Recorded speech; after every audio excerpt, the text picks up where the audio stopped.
Hospital Porters, Pride and Dignity. Stop the New World Order. Welcome to HPANWO TV. Well, it's a nice day today. We've been lucky with the weather the last couple of weeks, so I've come out for a bit of a walk. As you see here, lots of other people have got the same idea. Now, I'm actually in the same park where I was in the other day when I made my first zombie film.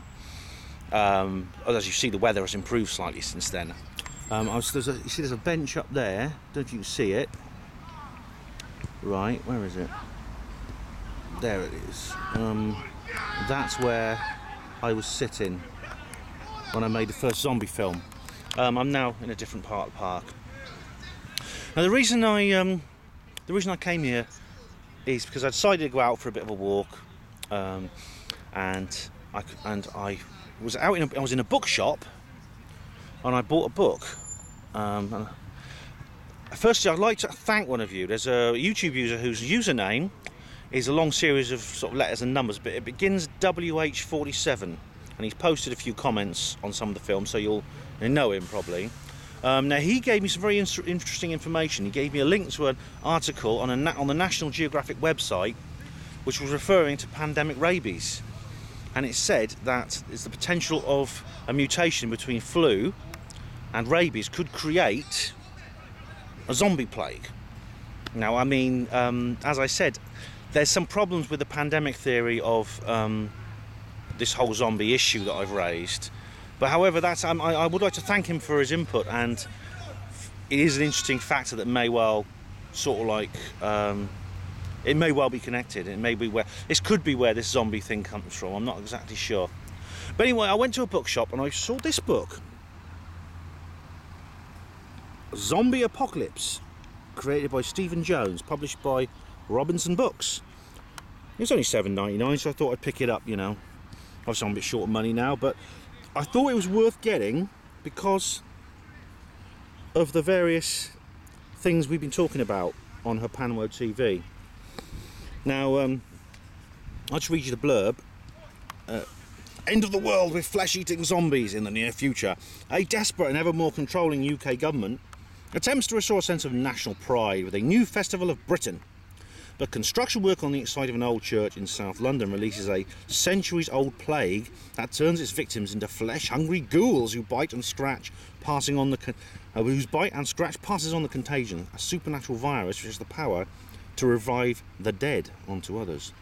The death soon sweeps across London, and the whole country descends into chaos when a drastic attempt to eradicate the outbreak at the source fails. The plague spreads quickly to mainland Europe and then across the rest of the world. Told through an internet-connected eyewitness narratives, text messages, emails, blogs, letters, diaries and transcripts. This is an epic story of a world plunged into chaos as the dead battle a living for total domination. Will humanity triumph over the worldwide zombie plague, or will the walking dead inherit the earth? Now, obviously this book is actually, it's actually, I've had a click through, and you see it's like a collection of different viewpoints. It's what's known as an epistolary.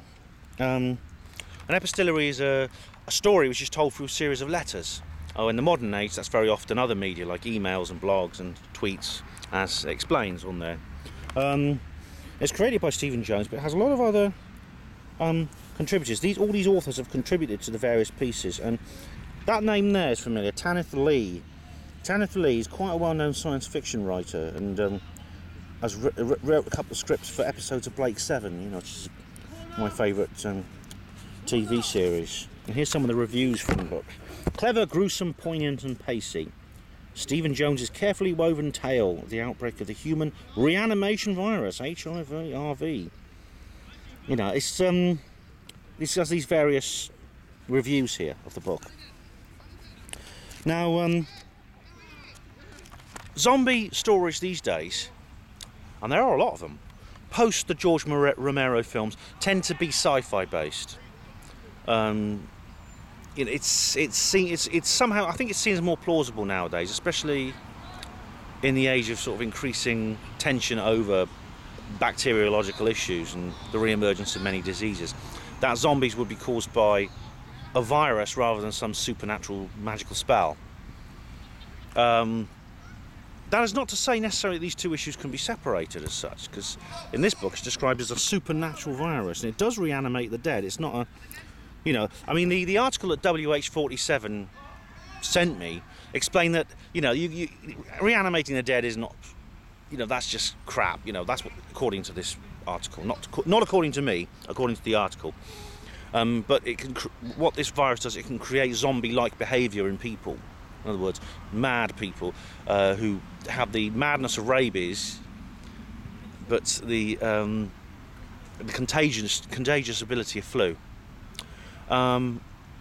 However, there may be more to it than that. I don't know. But I'm gonna have a read of this anyway, and I'll let you know what I think. If any of the other you have read it, then please let me know. I got this in Waterstones, very cheap. Here's an example. You know, here's an email, Dr. Marcus. Let me set out my case. Yeah, so there's various letters and emails. Now, this book was on a shelf. There's about 2 shelves of all zombie stuff.